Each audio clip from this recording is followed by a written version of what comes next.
ಲಿಂಗಾಪುರ ಗ್ರಾಮದ ಬಹುಮುಖ ಪ್ರತಿಭೆ ತುಳಸಿರವರಿಗೆ ಕರ್ನಾಟಕ ಕಲಾರತ್ನ ಪ್ರಶಸ್ತಿ. ಬೆಂಗಳೂರು ಗ್ರಾಮಾಂತರ ಜಿಲ್ಲೆಯ ಹೊಸಕೋಟೆ ತಾಲೂಕಿನ ನಂದಗುಡಿ ಹೋಬಳಿಯ ಲಿಂಗಾಪುರ ಗ್ರಾಮದ ತುಳಸಿರವರು ಬಾಲ್ಯದಿಂದಲೇ ವಿಕಲಚೇತನರಾದರೂ ಕೂಡ ಅವರ ಕಲಾ ಸಾಧನೆಗೆ ಅಂಗವೈಕಲ್ಯ ಅಡ್ಡಿಯಾಗಲಿಲ್ಲ.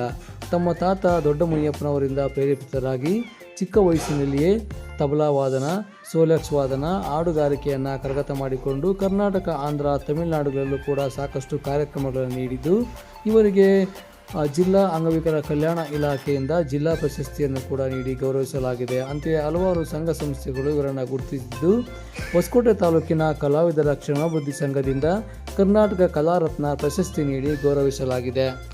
ಈ ಸಂದರ್ಭದಲ್ಲಿ ಕಲಾವಿದರ ಕ್ಷೇಮಾಭಿವೃದ್ಧಿ ಸಂಘದ ತಾಲೂಕು ಉಪಾಧ್ಯಕ್ಷರಾದ ನಟರಾಜ್ MNR ಅವರು, ಕಾರ್ಯದರ್ಶಿಗಳಾದ ಶ್ರೀನಿವಾಸ ಮೂರ್ತಿರವರು, ನಿರ್ದೇಶಕರುಗಳಾದ ನಾರಾಯಣಪ್ಪ, ರಾಮಾಂಜನಪ್ಪ, ಸೀಮೇಶ್ವರ ನಾಗರಾಜ್ ಹಾಗೂ ಹಿರಿಯ ಕಲಾವಿದರಾದ ಅಗಸರಳ್ಳಿ ಮಾಧವಾಚಾರ್ಯರವರು ಮತ್ತು ರಾಜಮ್ಮನವರು ಉಪಸ್ಥಿತರಿದ್ದು ಶುಭ ಕೋರಿದ್ದಾರೆ.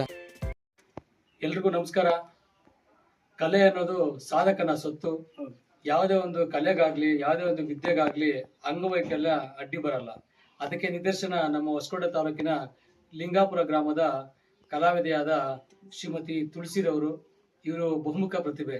ಹಾಡುಗಾರರಾಗಿ, ತಬಲಾ ವಾದಕರಾಗಿ, ಸೋಲೆಕ್ಸ್ ವಾದಕರಾಗಿ ಇವರು ಕಲಾವಿದರಾಗಿ ಹೊರಹೊಮ್ಮಿದ್ದು ಇವರಿಗೆ ವಿಕಲಚೇತನ ಅಡ್ಡಿ ಬರ್ತಾ ಇಲ್ಲ. ಇಂಥ ಕಲಾವಿದರನ್ನ ವಿಕಲಚೇತನ ಕಲ್ಯಾಣ ಇಲಾಖೆಯಿಂದ ಗುರುತಿಸಿ ಅವರಿಗೆ ಜಿಲ್ಲಾ ಪ್ರಶಸ್ತಿ ನೀಡಿದ್ದಾರೆ. ಹಾಗೆ 10 ಹಲವು ಸಂಘ ಸಂಸ್ಥೆಗಳು ಇವರಿಗೆ ಸನ್ಮಾನಗಳನ್ನು ಕೂಡ ಮಾಡಿದ್ದಾರೆ. ಈ ನಿಟ್ಟಿನಲ್ಲಿ ಇವರು ಕರ್ನಾಟಕ, ಆಂಧ್ರ, ತಮಿಳುನಾಡು ಭಾಗಗಳಲ್ಲೂ ಕೂಡ ಕಾರ್ಯಕ್ರಮ ತಬಲಾ ವಾದಕರಾಗಿ, ಹಾಡುಗಾರರಾಗಿ ಒಂದು ಕಾರ್ಯಕ್ರಮಗಳಲ್ಲಿ ಕಲಾವಿದರಾಗಿ ಭಾಗವಹಿಸ್ತಾ ಇದ್ದಾರೆ.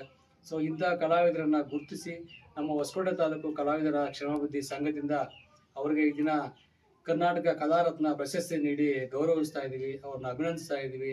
ಇಂಥ ಎಲೆಮರೆ ಕಾಯಾಗಿರ್ತಕ್ಕಂಥ ಕಲಾವಿದರು ಬೆಳಕಿಗೆ ಬರಬೇಕು, ಅವರ ಪ್ರತಿಭೆಯನ್ನು ಗುರುತಿಸಬೇಕು, ಅವರಿಗೆ ಪ್ರೋತ್ಸಾಹ ನೀಡಬೇಕು. ಅದೇ ನಿಟ್ಟಿನಲ್ಲಿ ಇವರಿಗೆ ಪ್ರಶಸ್ತಿಯನ್ನು ನೀಡಿದ್ದು ಇವರಿಗೆ ಇನ್ನು ಮತ್ತಷ್ಟು ರಾಜ್ಯ ಮಟ್ಟದಲ್ಲಿ, ರಾಷ್ಟ್ರ ಮಟ್ಟದಲ್ಲಿ, ಅಂತಾರಾಷ್ಟ್ರೀಯ ಮಟ್ಟದಲ್ಲಿ ವೇದಿಕೆಗಳು ಸಿಗಲಿ, ಅವರಿಗೆ ಇನ್ನಷ್ಟು ಪ್ರಶಸ್ತಿಗಳು ಅವರು ಮುಡಿಗೆ ಇರಲಿ, ನಮ್ಮ ಹೊಸಕೋಟೆ ತಾಲೂಕಿನ ಕೀರ್ತಿನ ಭಾರತದ ಇತರ ರಾಜ್ಯಗಳಲ್ಲೂ ಕೂಡ ಹಬ್ಬಿಸಲಿ ಅಂತೇಳಿ ನಾವು ಕಲಾದೇವಿಯಲ್ಲಿ ಪ್ರಾರ್ಥನೆ ಮಾಡಿಸ್ತಾ ಅವರಿಗೆ ಶುಭ ಕೋರ್ತಾ ಇದ್ದೀವಿ.